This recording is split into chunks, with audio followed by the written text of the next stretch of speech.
The Galactic War Council chamber aboard the neutral station Harmony Prime had all the charm of a funeral parlor designed by particularly depressed architects, sterile, gray, and filled with beings who really didn't want to be there. Admiral Beth Morrison checked her watch for the third time and wondered why critical military briefings always seemed to be scheduled during what should have been lunch breaks. "Admiral Morrison," announced Supreme Commander Vextel of the Allied Forces with the kind of voice that suggested he'd been practicing dramatic pronouncements in front of mirrors. "Your preliminary reconnaissance of the Kryllian forward base has yielded valuable intelligence about enemy troop movements." Beth shifted in her chair, trying to find a comfortable position while simultaneously keeping an eye on the improvised baby carrier she'd rigged from her tactical vest. "Yes, sir, though I should mention there were some complications." "Complications?" Fleet Admiral Korthnexus of the Centaurian Navy leaned forward with the intensity of someone whose species had evolved specifically for strategic planning. "What kind of complications?" "Well, the base wasn't as abandoned as intelligence suggested." The assembled military leaders exchanged glances that conveyed approximately 17 different kinds of tactical concern. Supreme Commander Vextal consulted his battle maps with the expression of someone whose carefully planned operation was about to become significantly more complicated. "Enemy resistance?" asked Defense Coordinator Zex Kala, whose species treated military planning like an art form involving lots of charts and even more meetings. "Not exactly," Beth replied, making subtle adjustments to the carrier concealed beneath her uniform jacket. "More like, well, I guess you could call them non-combatants." The soft sound of contented cooing drifted from Beth's tactical vest, causing several alien commanders to pause mid-thought and look around with confusion. The sound was distinctly biological, definitely not mechanical, and seemed to be coming from the direction of the human admiral. "Admiral Morrison," Supreme Commander Vextal said, with the careful tone of someone approaching a potentially explosive situation. "Are you carrying some kind of communication device?" "You could say that," Beth agreed, reaching into her carrier to adjust what appeared to be a very small, very fluffy Kryllian cub that was making quiet mewing sounds. "Though they're not great at following orders yet." The War Council went silent with the kind of stillness that preceded either enlightenment or complete mental breakdown. Supreme Commander Vextal stared at the small alien creature now visible in Beth's arms, his 4 eyes blinking in sequence as his understanding of human tactical procedures underwent rapid and unwelcome revision. "Admiral," he said slowly, "is that a Kryllian cub?" "3 of them, actually," Beth confirmed cheerfully, revealing 2. More small bundles tucked safely in her improvised carrier. "Found them in the command center when I was doing the reconnaissance sweep. Poor little things were starving." Fleet Admiral Korthnexus was making the kind of sound that suggested his species had evolved specific vocalizations for expressing military horror. "Admiral Morrison, those are enemy combatants. They're babies," Beth corrected with the patient tone she'd developed during her previous career in elementary education. "Enemy babies maybe, but still babies. And they were crying." "Crying?" "Very loudly. It was actually pretty heartbreaking." Beth pulled out what appeared to be a feeding bottle improvised from medical equipment and various ship components. "I think they hadn't eaten in at least 12 hours. The assembled galactic military leadership watched in fascination and growing alarm as Admiral Morrison began feeding one of the enemy cubs with the casual efficiency of someone who'd clearly done this before.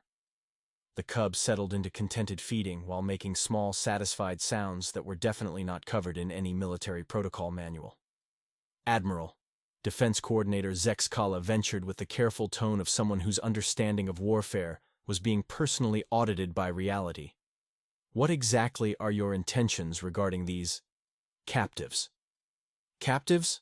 Beth looked genuinely confused while switching the bottle to the second cub.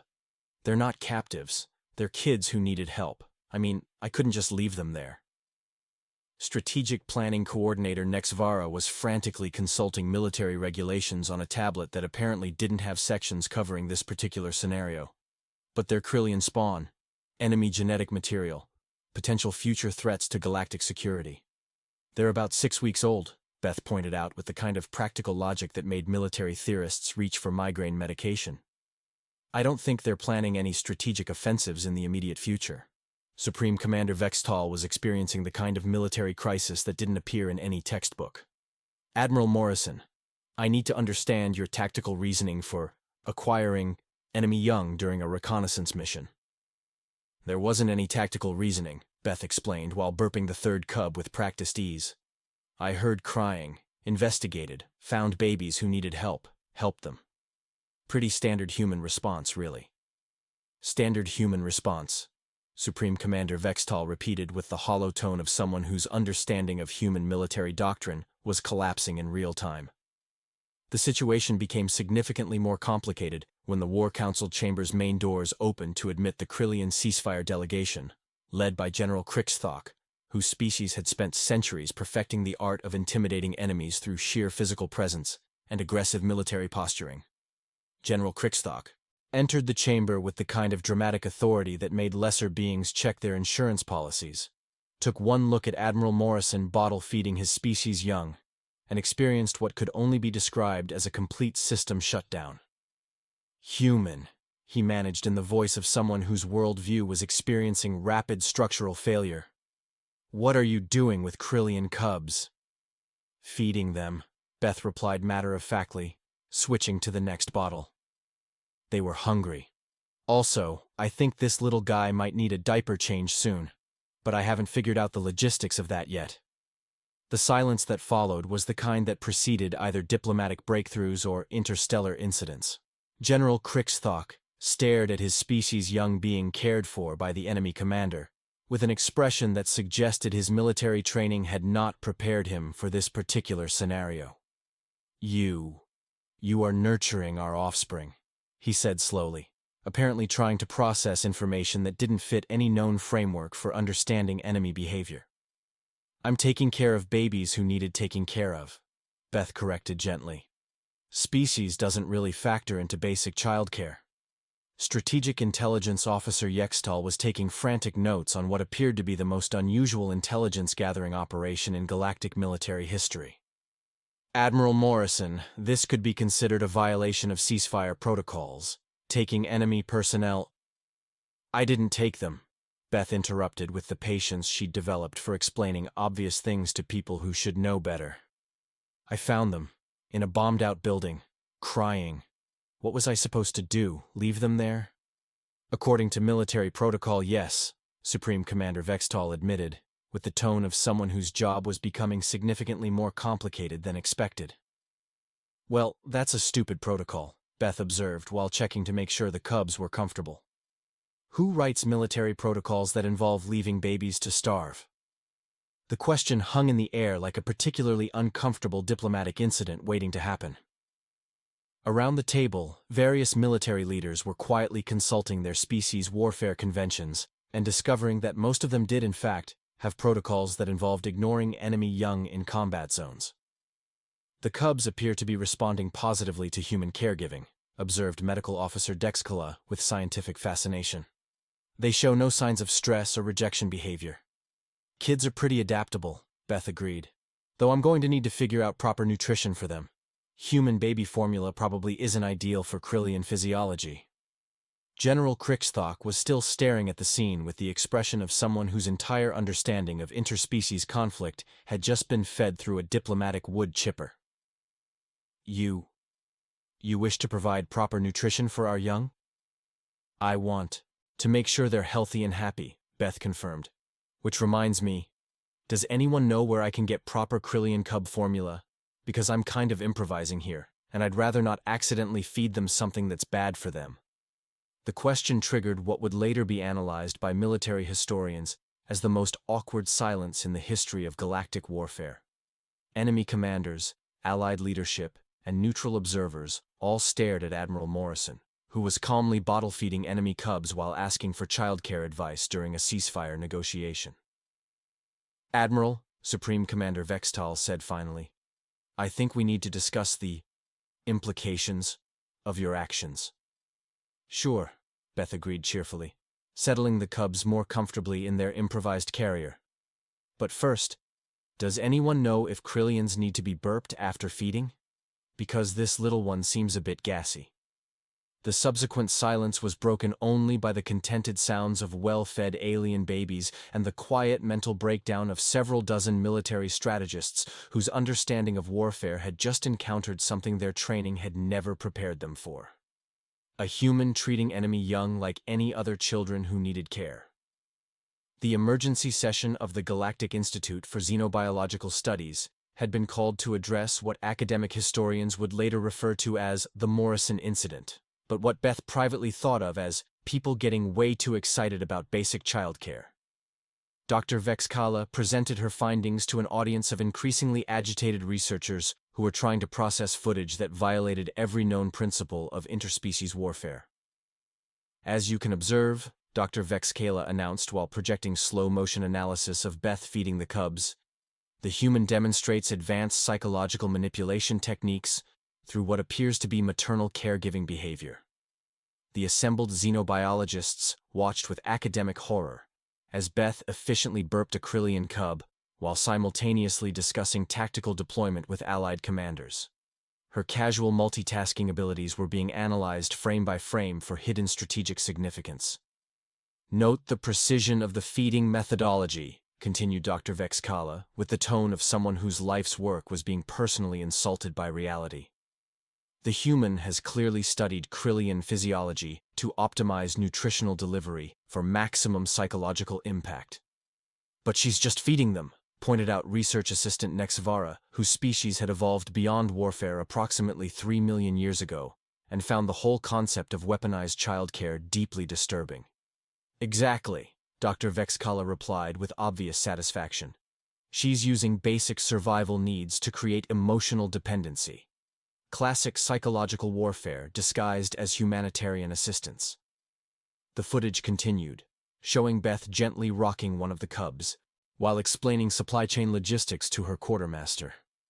Her natural ability to comfort distressed young while conducting military business was being interpreted as evidence of sophisticated multi-layered strategic thinking. Meanwhile, the Galactic Defense Analysis Center was experiencing its own version of academic crisis. Military analyst Nexthok was reviewing intelligence reports with the growing horror of someone whose understanding of human tactical capabilities was undergoing aggressive revision. The implications are staggering, he reported to the Emergency Defense Council, gesturing at tactical displays that showed Beth's operation from 17 different angles. Humans have developed protective bonding protocols that turn enemy offspring into strategic assets. Strategic assets? Asked Defense Coordinator Kexville, with the careful tone of someone hoping for manageable bad news but expecting a military apocalypse. Observe the Kryllian commander's response to seeing their young in human care, military analyst Nexthok continued, highlighting footage of General Krixthok's confused reaction.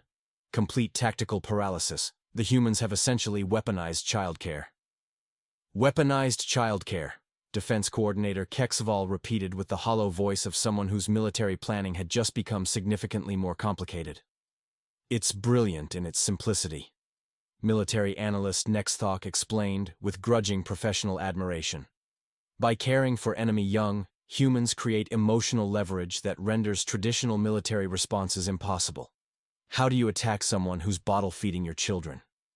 The question triggered immediate strategic analysis across multiple star systems as defense planners attempted to develop countermeasures for human nurturing tactics. Several species began emergency protocols to protect their young from what they termed conversion strategies.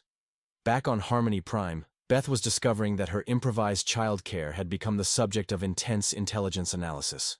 Captain Torres of Human Intelligence approached her with the expression of someone whose job had just become significantly more interesting than expected. Admiral Morrison, he began with the careful tone of someone delivering potentially explosive information. I need to brief you on some developments regarding your care of the Kryllian cubs. Developments? Beth asked while preparing formula bottles with the efficiency of someone who'd clearly done this professionally. Are they okay? I've been worried about their nutrition. They're fine, Admiral. The issue is how other species are interpreting your actions. Captain Torres pulled up intelligence reports that painted a picture of galaxy-wide panic over human childcare capabilities. The Centaurian Defense Force has classified your background as an elementary school teacher as critical strategic intelligence. My teaching background? Beth paused in her bottle preparation with genuine confusion. Why would that be classified? Because they think it represents advanced training in what they're calling human indoctrination techniques, Captain Torres explained, with the tone of someone whose job involved explaining absurd situations to people who should be too smart to create them. Indoctrination techniques? They've analyzed your teaching methods and concluded that human education is actually sophisticated psychological conditioning designed to create loyal followers, Captain Torres continued, consulting reports that read like academic horror stories. Apparently, the concept of teaching children to think critically and solve problems independently is being interpreted as advanced mental manipulation. Beth stared at him with the expression of someone whose former career in education was being treated like classified weapons research. They think teaching kids to read and do math is psychological warfare? They think teaching kids anything is psychological warfare, Captain Torres confirmed. The Altarian Education Ministry has requested immediate suspension of all human teachers from their school systems. The situation escalated when Beth received an official diplomatic request from the Kryllian High Command for a formal consultation on proper nutritional protocols for developing Kryllian physiology. What should have been a simple request for childcare advice was being treated as a critical intelligence exchange. Admiral Morrison, announced Kryllian military attaché Vexetheric during the formal diplomatic meeting, we require detailed specifications for your feeding methodologies and developmental enhancement techniques. You mean how to feed babies and make sure they're healthy? Beth asked while demonstrating proper burping technique on one of the cubs. Your advanced nutritional optimization protocols, military attaché Vexetheric clarified with the intensity of someone discussing strategic weapons systems. We must understand the full scope of your developmental conditioning procedures. I'm just making sure they eat properly and get enough sleep, Beth explained with the patience she'd developed for dealing with overthinking parents. Basic childcare isn't really that complicated. Basic childcare, military attaché Vexetheric repeated with the tone of someone whose species had apparently never encountered the concept. You refer to your sophisticated psychological bonding techniques as basic? Because they are basic, Beth replied, while checking to see if the cubs needed diaper changes.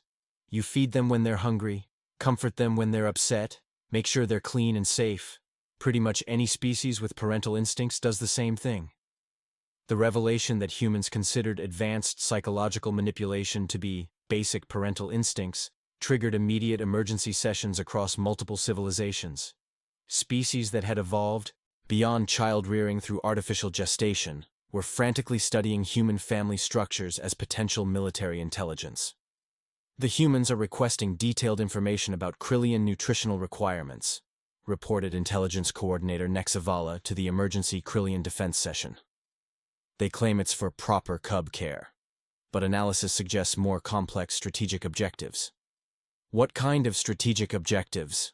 Asked General Krykthok, whose understanding of human motivations was still undergoing aggressive revision after watching his species' young being bottle-fed by enemy commanders. Unknown, but their interest in optimal nutrition suggests long-term psychological conditioning plans. Intelligence Coordinator Nexavala replied, with the tone of someone whose job involved preparing for threats that violated known military doctrine. They may be planning to raise a generation of Kryllian cubs with human-influenced behavioral patterns. The possibility that humans were accidentally creating cross-species adoption programs, while aliens interpreted it as advanced psychological warfare operations, spread panic through galactic intelligence communities. Emergency protocols were activated, research grants were allocated, and several university departments quietly began studying human parenting techniques as potential weapons research. Meanwhile, Beth was completely oblivious to the galactic crisis she'd triggered by asking practical questions about infant nutrition. Military attaché Vexetheric, she said while settling the cubs for their afternoon nap. I really do need to know about proper Kryllian dietary requirements. I don't want to accidentally feed them something that's bad for their development. The request for nutritional guidance was immediately classified as a sophisticated intelligence-gathering operation designed to optimize human psychological dominance over enemy young, triggering additional military analysis and academic panic across 17 star systems. Admiral Morrison, Military attaché Vexetheric replied with the careful tone of someone whose species was being strategically outmaneuvered by superior tactics. "We will consider your request for developmental optimization data." "Thanks," Beth said cheerfully while the cubs settled into contented sleep. "I just want to make sure they grow up healthy and happy." The casual mention of long-term developmental planning sent another wave of strategic analysis through galactic military networks, as defense planners attempted to understand the full scope of human intentions regarding cross-species youth conditioning programs. The emergency session of the Galactic Defense Council had been called to address what military historians would later refer to as the Great Nurturing Crisis, but what Beth thought of as people getting really worked up about babysitting. She sat in the witness chair holding 2 sleeping Kryllian cubs, while 47 different civilizations tried to process reports that suggested humans had accidentally weaponized maternal instincts across multiple star systems. "Admiral Morrison," announced Supreme Defense Coordinator Zex Kala, with the tone of someone whose job had evolved from preventing wars to preventing whatever this was. "We're receiving reports of similar incidents involving human personnel across 17 different conflict zones." "Similar incidents?" Beth asked, while gently adjusting the cubs' blankets. "Human military personnel caring for abandoned enemy young," Supreme Defense Coordinator Zex Kala clarified, consulting reports that painted a picture of galaxy-wide childcare chaos. Lieutenant Commander Hayes on the Rigelian front found injured insectoid larvae and established what she calls a field nursery. Captain Wilson in the Centaurian sector has been bottle-feeding orphaned aquatic spawn for 3 weeks. "That sounds about right," Beth agreed matter-of-factly. "You can't just leave kids to fend for themselves in a war zone." "But they're enemy kids," pointed out military strategic analyst Vexnock with the desperate tone of someone whose understanding of warfare was being personally audited by humanitarian logic. "They're still kids," Beth replied with the patience she'd developed for explaining obvious concepts to adults who should know better. "Being enemy kids doesn't make them less hungry or scared." The economic implications were staggering. Trade Representative Kexamora presented data that showed unprecedented demand for what economists had classified as tactical nurturing supplies. "Formula production has increased by 400% in the past month," she reported with the bewildered tone of someone whose market analysis had been invaded by dairy products. "Military purchasing departments are stockpiling feeding bottles, diapers, and children's toys as potential weapons components." "Weapons components?" Beth looked genuinely confused while one of the cubs made soft sleeping sounds. "Our military analysts believe these items are sophisticated psychological warfare tools," Trade Representative Kexamora explained, consulting market reports that read like intelligence briefings. "The Altarian Defense Force has placed emergency orders for stuffed animals after determining they must be advanced emotional manipulation devices." "They're teddy bears," Beth pointed out. "They're supposed to be comforting. That's literally the point." The revelation that humans designed children's toys specifically to provide emotional comfort triggered immediate research across multiple civilizations, as military strategists attempted to understand the tactical applications of weaponized emotional support. Dr. Vex Kala of the Xenological Education Institute was presenting her findings on human indoctrination systems to an increasingly agitated academic audience. "Our analysis of human educational methodology reveals sophisticated long-term conditioning protocols," she announced while projecting images of elementary school classrooms that had been classified as military training facilities. "Observe the systematic use of positive reinforcement, collaborative problem-solving, and creative thinking development."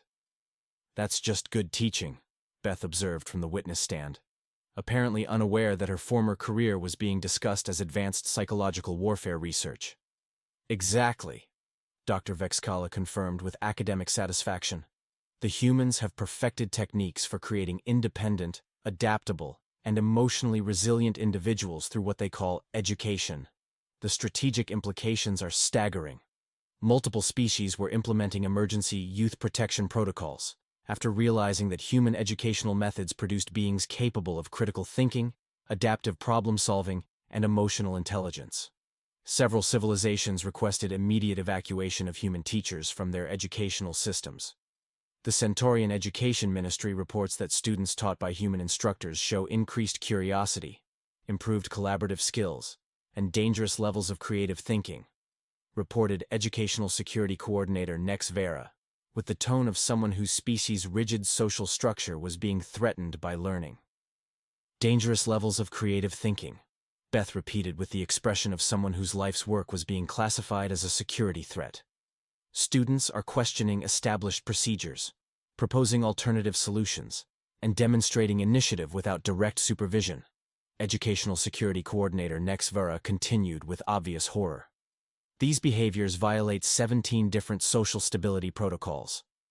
Meanwhile, Investigation Coordinator Tex Kayla was revealing the true scope of human nurturing operations across galactic conflict zones.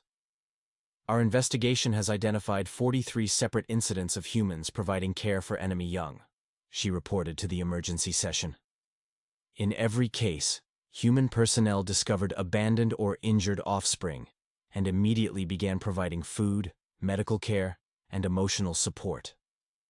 And the strategic objectives for these operations? Asked Supreme Defense Coordinator Zex Kayla. Unknown. The humans claim they were simply helping kids who needed help.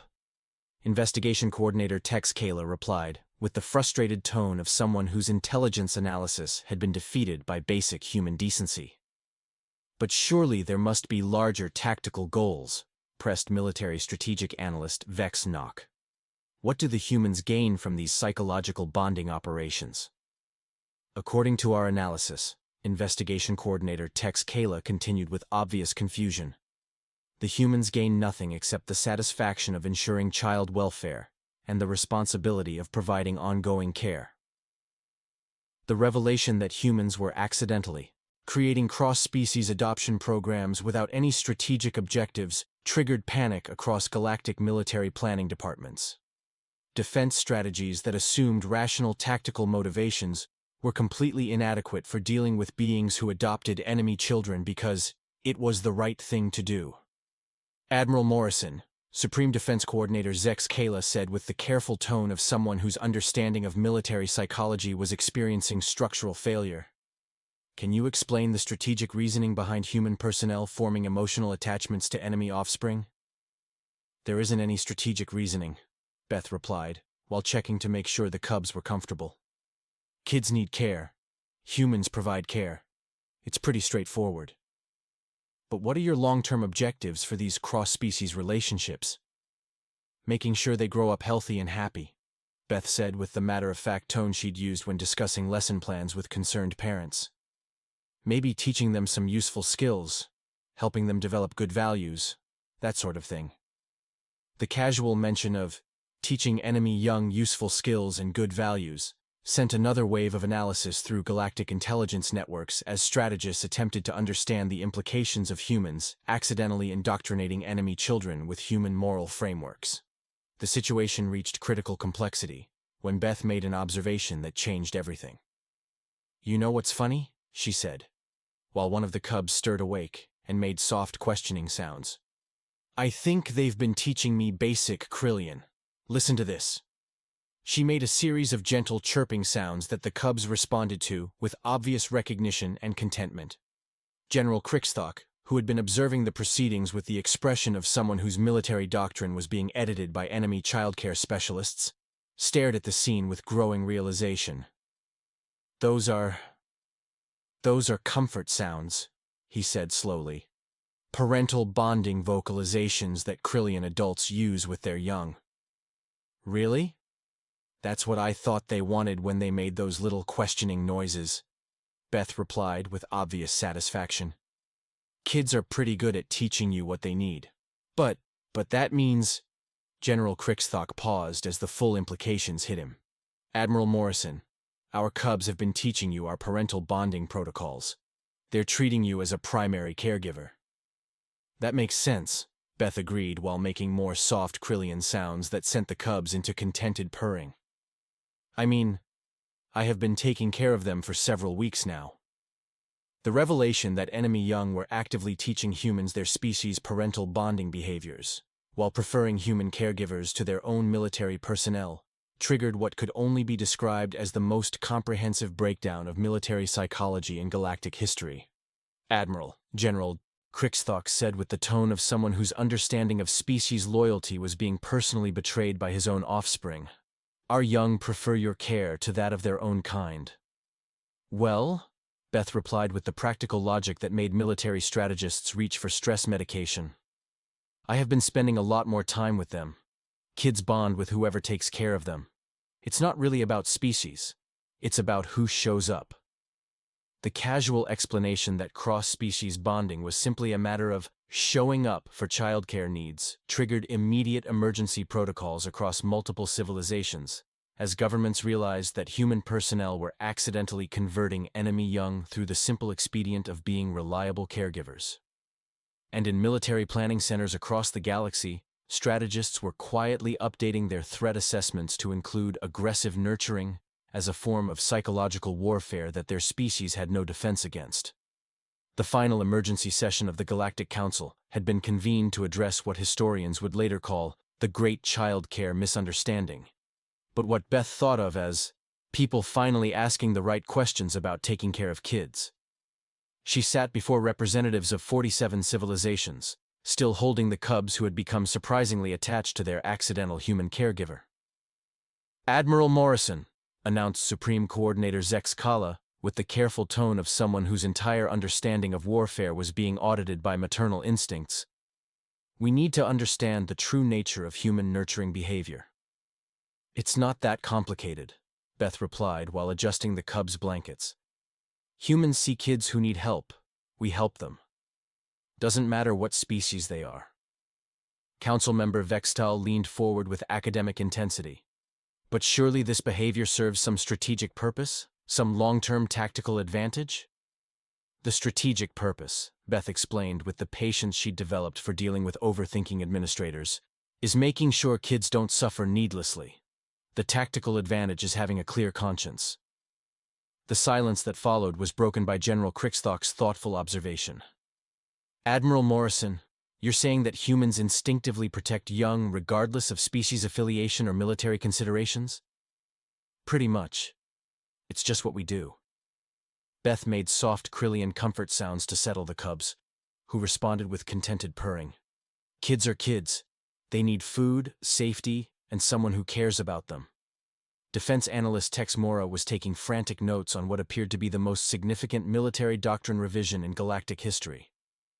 This means human warfare includes protection of enemy offspring as a standard operating procedure? I wouldn't call it standard operating procedure, Beth corrected. It's just basic human decency, though I guess if you want to write it down as policy, that's fine too.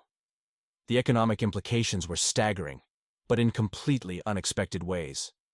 Trade Representative Kex Mora announced that the tactical nurturing supply market had evolved into the galaxy's most profitable childcare industry. Species across 17 star systems are requesting human consultation on child-rearing practices, she reported with obvious bewilderment. What began as weapons analysis has become the foundation of a galactic childcare economy. That's probably for the best, Beth agreed, while checking to see if the cubs needed feeding. Kids deserve proper care, and it sounds like a lot of species could use some practical advice on childcare basics. The solution, when it came, was elegantly simple and terrifyingly practical. Humans would become the galaxy's official interspecies child welfare specialists, with Beth leading the new Department of Universal Childcare Protocols. The position is Director of Interspecies Child Welfare, announced Supreme Coordinator Zex Dikela during Beth's promotion ceremony. You'll be responsible for establishing protection standards for young beings during conflicts and developing cross-species adoption procedures. So, basically, I'm in charge of making sure kids are taken care of during wars, Beth summarized while the cubs played with improvised toys made from administrative supplies. You're in charge of making sure that human personnel continue to care for children, while military strategists learn to work around the fact that humans treat war zones like dangerous daycare centers, Supreme Coordinator Zex Kala clarified with resigned acceptance. 6 months later, Beth found herself with an office overlooking what was now officially designated as Harmony Prime Child Development Center. Her daily schedule included mediating custody disputes between former enemy species, establishing nutritional guidelines for 17 different types of alien young, and organizing what she cheerfully called interspecies playdates. The Kryllian cubs are doing really well with the Centaurian tadpoles, she reported during her quarterly review with the Galactic Council. Turns out kids from different species play together just fine if you give them appropriate supervision and snacks. And the military implications? Asked Defense Coordinator Kex Val, whose job now included strategic planning around human childcare operations. Wars are a lot harder to fight when both sides are worried about disturbing nap time, Beth observed while reviewing scheduling requests for cross-species playgroups, which seems like a positive development to me. The final irony was that the galaxy's most advanced military civilizations had discovered that human warfare was essentially elaborate problem-solving with a built-in childcare component. Traditional combat doctrine became impossible when enemy personnel started requesting advice on proper nutrition for their offspring. Admiral Morrison announced cultural observer Vex Nara during her research presentation.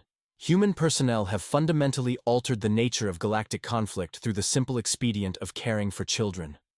We haven't altered anything, Beth corrected while organizing toys for the afternoon playgroup. We're just doing what humans do.